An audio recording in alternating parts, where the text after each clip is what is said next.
NEO-BEHAVIORISM by Tolman and Bandura. Behaviorism is a prediction and control of human behavior which is independent of teaching methods, while neo-behaviorism is a behavior cannot be fully understood simply in terms of observable stimuli and reactions, thus having it as a mediating variables into the behavior stimulus-response scheme.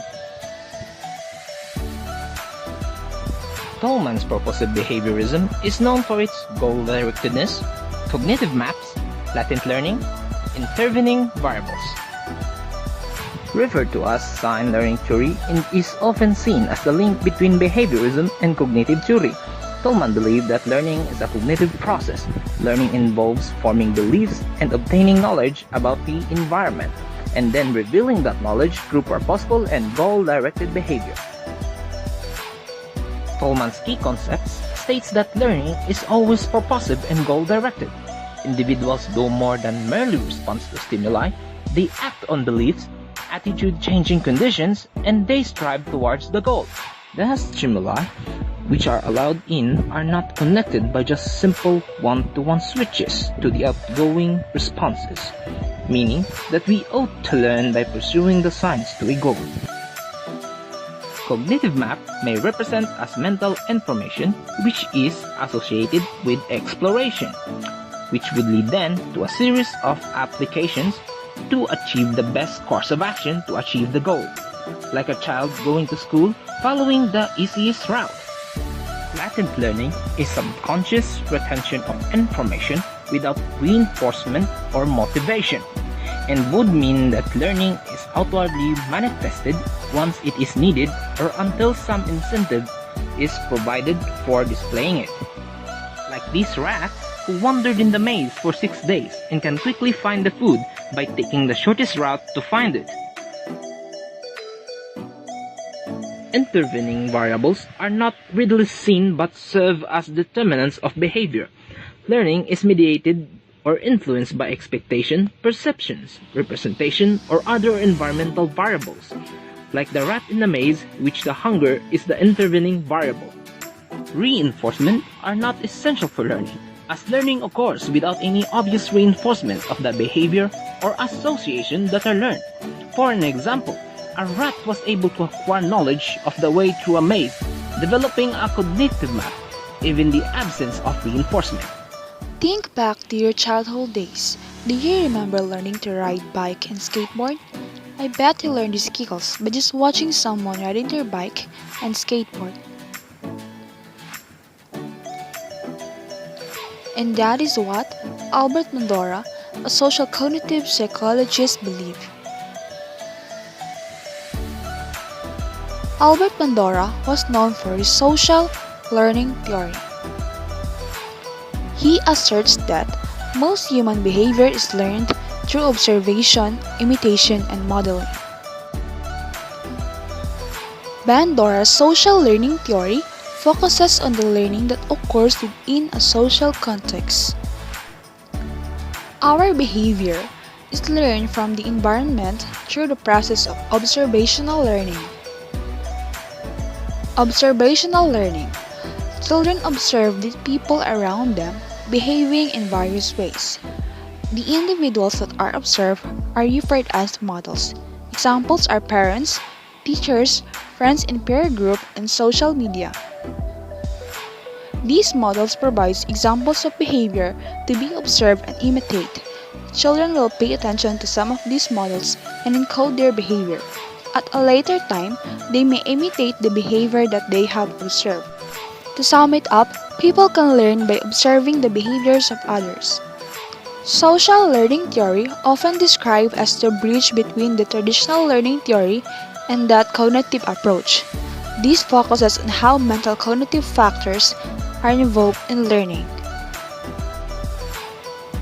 Bandura believes that the humans are active information processors and think about the relationship between their behavior and its consequences. Observational learning could not occur unless cognitive processes were at work. That is why cognition plays a role in learning. Individuals do not automatically observe the behavior of a model and imitate it. There is some thought prior to imitation, and this consideration is called mutational processes. This occurs between observing the behavior and the response of imitating it or not. There are four mutational processes. First is attention, second is retention, third is reproduction, and fourth is motivation. For attention, so children need to pay attention to the behavior and its consequences and form a mental representation of the behavior. And for retention, so it is how well the behavior is being remembered. So it is important, therefore, that the memory of the behavior is formed to be performed later by the observer.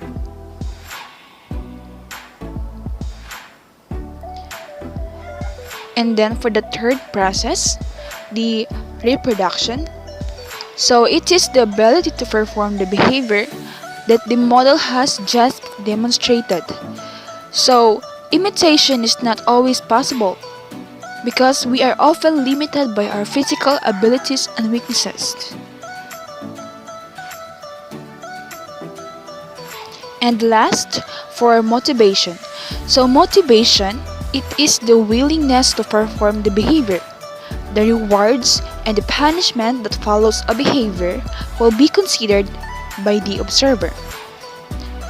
The social learning approach takes those processes into account and acknowledges the role that they play in deciding if a behavior is to be imitated or not. And as a human being, we have a lot of cognitive control over our behavior, and just because we have had experiences of violence, it does not mean that we have to reproduce such behavior. And always remember, we are always free to neglect behaviors around us. And for implications of social learning theory on teachers and students' learning.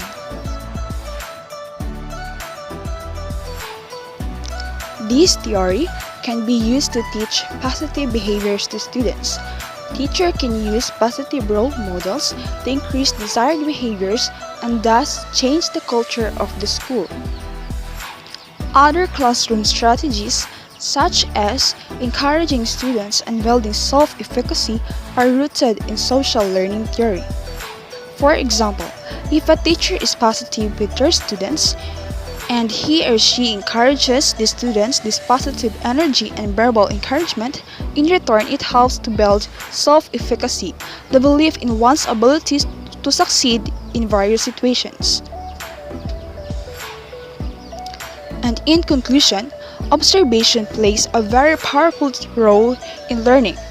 It does not only help to teach students, but helps them to successfully understand, retain, and apply their learning to their lives so that they can learn and achieve even more.